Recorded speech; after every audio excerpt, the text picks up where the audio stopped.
प्यार के सपना देखा के हमरा जिंदगी के हसीन बना देले बारू।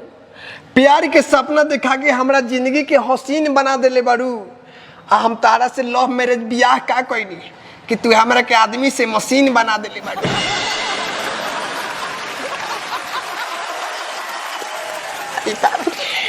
अच्छा तू केंग कहता रहो कि बुझाता कि हम तारा खातिर कुछ कइला ही नहीं खी।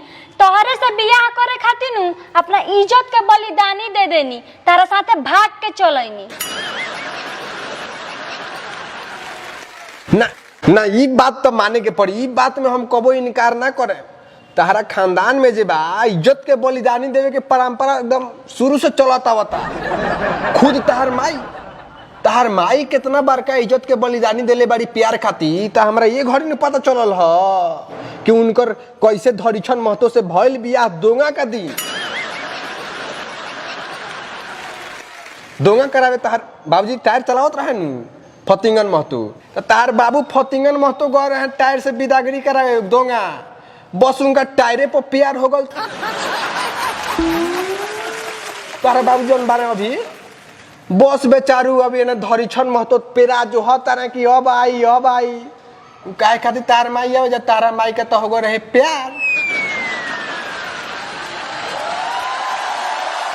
बस तारा बाबू का जोरे चलैली तो माने हम बुराई नहीं करो। तू प्यार खातिर माने बलिदानी दे देली ऐसन खानदान के माने बारू। तो ई तो मात माने के पड़ी कि हाँ तब हमनी के प्यार पर मरे वाला आदमी है सा।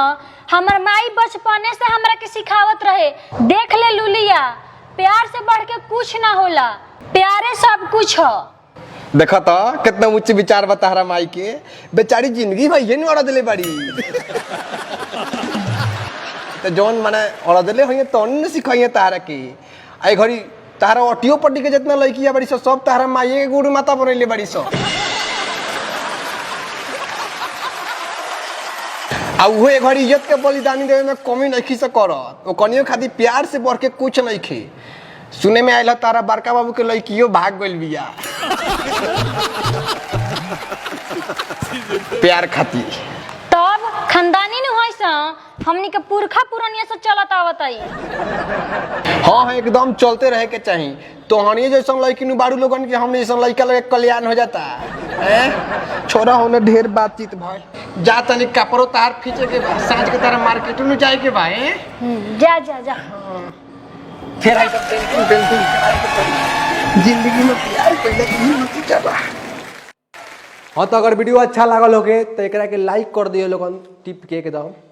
आ ओकरा बाद सब्सक्राइबो कर दियो लोगन। बड़ा मेहनत लगाता वीडियो बनावे में। तो और तनी मेहनत करे वाला बानी से तो फटाफट सब्सक्राइब द जेपी यादव शो और शेयर कीजिए ज़्यादा से ज़्यादा।